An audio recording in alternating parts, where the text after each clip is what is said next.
Welcome back po sa panibagong adventure ng ating pantutusok. At sa adventure natin ngayon, dumayo muna tayo dito sa Calauag, Quezon, sa aking hometown, dito sa may Barangay Santo Angel, malapit sa Pulong Pasig. Sa madalas nating pinupuntahan kapag gusto nating makapangtusok ng marami-raming isda. Amazing! Last dive natin, nasa Marinduque pa tayo. Pero dahil hindi marami ang natutusok natin doon at nabibitin ng marami sa mga upload natin, eto, bumalik muna tayo sa lugar kung saan marami ang nagpapatusok sa atin. Ayan, kasama si Katusok Edwin. Umalis kami alas 7:50 at nakarating kami sa spot. Alas 8:36 na. Ayan, nasa 46 minutes yung naging biyahe namin. At pagkapahinga namin ng konting oras lang, nag-ready na kami ni Katusok Edwin. Ayan, welcome back mga katusok. Nandito tayo ngayon sa tapat ng Barangay Lagay. Parang malapit na to sa Quezon. Mula nung nag-vlog tayo, siguro may 4 years na. Ngayon lang tayo nakadive sa lugar na to. Tingnan natin kung makakahuli tayo ng maganda. Okay, let's go! Ayan, sigurado ako hindi na tayo mabibitin dito mga katusok. Uy, ang linaw, tamang-tama. Kitang-kita ang tusok kang panuska. Amazing! Pusit nga pala ang tawag niyan dito sa aming lugar. Ang swerte natin kapag nakahuli tayo ng ganyan kasi mahal ang presyo niyan. Uy, danggit.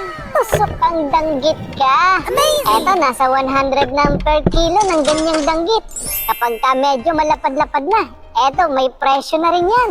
Kapag tinamaan, yun. Amazing! Buti na lang, tinamaan ng saging-saging. Pero meron pa akong isang nakita. Mas maganda dyan. Ayun oh, kulay pink.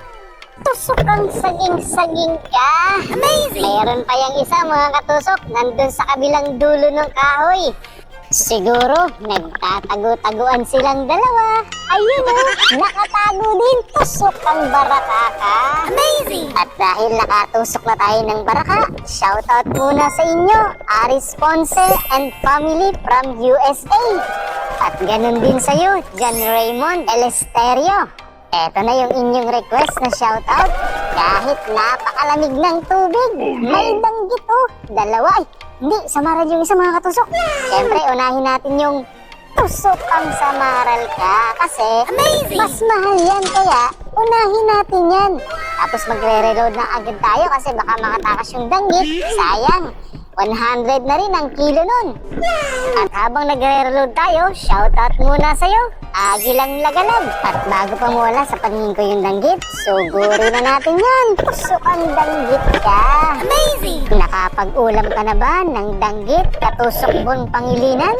At ikaw, nakapag-ulam ka na ba ng samaral, katusok Junel Katapang?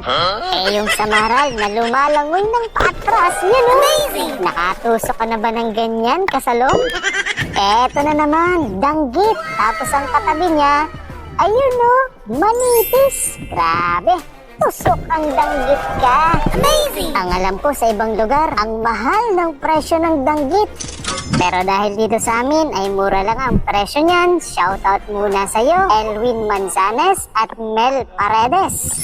At dito naman ay nakakita tayo ng dalawang magkatabing danggit. Mukhang nilalamig ah. Ayusin natin ng konti. Tusok ang danggit kayo. Amazing! Ayos, tinamaan natin yung dalawa. Kaya shoutout muna sa'yo, Julbert Baldago at Kasima. Talagang maganda ang labas ng isda sa lugar na ito. Eto pa, dalawang manitis. Tusok ang manitis ka. Amazing! Kasing laki ito ng isang manitis kanina. Eto pa isa. Tusok ang manitis ka ulit. Nasa 150 grams na ang timbang niyan. Eto pa, tusok ang manitis ka. Amazing! Ang dami talagang manitis sa lugar na to. Mamimili lang tayo ng malapad-lapad. Eto, samaral ulit mga katusok. Ang swerte natin, marami ding samaral. At pagkatapos niyan, mayroon pang sahang. Ang sarap nitong pang-ihaw. At dito naman sa una-unahan, may nagpapanggap na bato. Tusok ang bana ka. Amazing! Akala niya siguro, hindi natin siya makikita. Kaya shoutout muna sa'yo, Chols B. At ganun din sa'yo, Avenidos at Vods Adventure. Napakasarap na pang sinigang nitong natusok natin. Eto naman kasunod na nagpakita, pambenta muna natin. Tusok ang samaral ka. Amazing! Ayos, ang ganda ng tama. Kaya shoutout po sa inyo, Ma'am Ana Saclete. At eto, maganda rin ang tama. Amazing! Barakuda o tigsak kung tawagin dito sa amin. Pero itong dalawang danggit na aking nakita, mukhang may tama sa isa't isa dahil magkadikit na naman sila. Ayun pwesto lang ako na maganda. Tusok, amazing! Danggit kayo. Yun. Ay, nakawala yung isa. Sayang naman.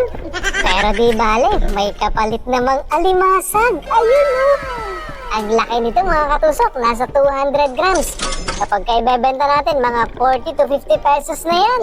Doon sa ibang lugar, napakabait ng mga alimasag. Dinadakot nila ng walang kagalaw-galaw. Pero dito, dahil sa hindi naman ako eksperto, ayan! Sinabuyang ko ng buhangin para hindi niya ako makita. Pero mukhang masama pa ang tingin, kaya dinagdagan ko pa. Dito ko nga pala sa likod dadakotin. Baka mas magandang dumakot pagpatalikod. Yun diba? Amazing! Ayos! Kwartang malino na to mga katusok. At dahil may dala-dala na rin akong lagayan, yung container na itim, yan, dito na natin ilalagay yan. Hindi lang yan lagayan ng baon, lagayan din yan ng mga alimango at mga shell. Tapos ito, nakatusok tayo ng malaki-laking panos. Hindi ko na hinabulan ng camera kasi baka makatakas. Sayang naman, malaki pa naman Nasa 50 pesos na rin yan mga katusok. Masyadong mailap kasi yung mga pusit na nakita natin kanina. Eto pa, alimasag ulit. Lalaki naman ito mga katusok, ganun ulit ang ginawa ko. Para safe ako na hindi masipit. Ayan, tinabunan na natin ng buhangin. Ewan ko na lang sa'yo pag nakita mo pa rin ako. At muntikan ko na rin siyang hindi makita. Buti na lang nakapa ko pa. Magaling pa pala akong kumapa mga katusok ng alimasag. Ayan, nakadalawang alimasag na tayo. Yung isa'y babae, tapos ngayon ay lalaki naman. Pero ito, hindi natin pwedeng kapain. Dahil mayroong tinik na napakalala nito. Pato na ang tawag namin dyan mga katusok. Malalaki na sana Kaya lang hindi tayo huhuli niyan. Ang target muna natin ngayon yung mga pangbenta. Katulad nito, medyo malaki na to mga katusok. Ayun Oh my God! Tusokang managat ka.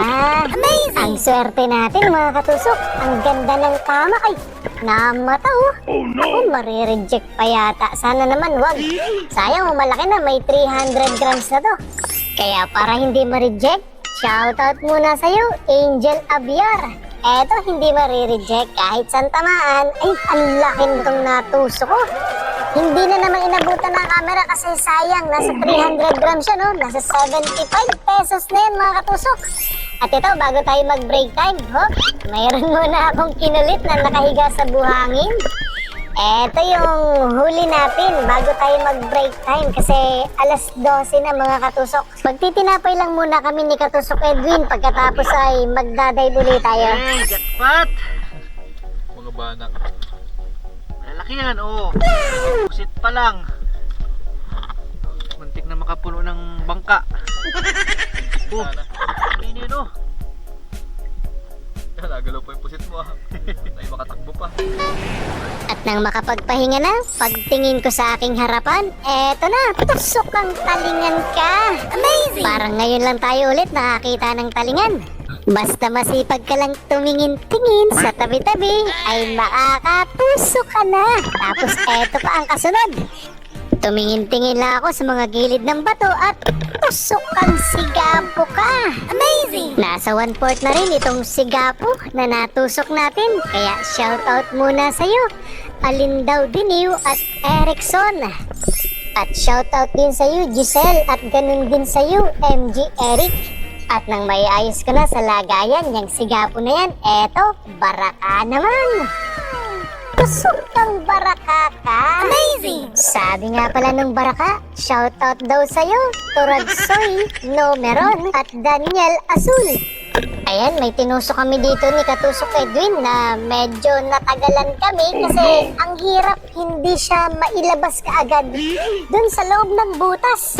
Hirap talaga kapag ang mga butas ay masikip.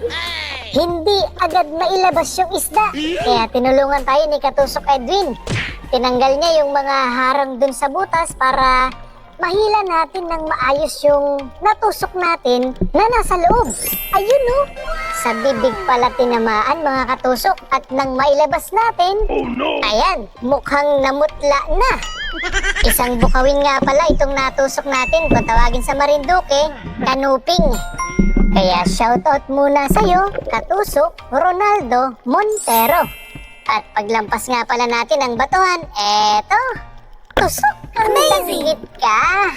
Pulo-pulo ang mga bato na nadaanan natin at paglipas natin yan, eto, batuhan na naman. Tusok kang barakaka, pasilip-silip ka kasi. Kaya silipin natin ang pangalan mo, Katusok Ayman Adventure. At dito, sumilip na rin ang malapad na samaral.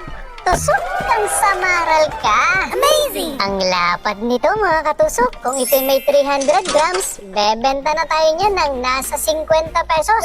Uy, ang daming danggit dito. Teka, alin kaya ang malapad-lapad? Siyempre, pipiliin natin yung malapad para madaling tusukin, di ba? Yun. Tusok kang danggit ka. Alin ay, naku, tumakas na yung iba. Eto, may naiwan, nakasandal sa buhanginan, kaya hindi ko na kinalabit yung trigger, pero hindi tinamaan. Ay, tinamaan pala, hindi lang bumaon. Ngayon, kakalabitin ko na, baka makatakas pa. Sayang naman. Pero ang likot, ang hirap asintahin. Teka, tumigil, harap ng konti. Yan! Amazing! Buti na lang, narinig tayo at tumigil. Pero yung ating kasama, si Katusok Edwin, ayun no, walang tigil pantutusok ng danggit. Eto, hindi niya nakita, nalagpasan niya. Tusok ng danggit ka. Hindi natin kinalabit yung trigger kasi nakasandal lang sa bato. Pero ito, hindi ito bato mga katusok. Balatang puti yan. Nagkakahalaga yan ng nasa 20 pesos. Eto, hindi lang 20 pesos. Malaki-laki to, baka mga 30 to 40 pesos yung alimasag na yan. Medyo putikin yung pwesto niya kaya hindi tayo nahirapan. Eto ang pinahirapan ako. Pinaghabol ako niyan kaya hindi ko na inabutan na buhayin yung camera. Sayang pag nakatakas, nasa 30 pesos din yan.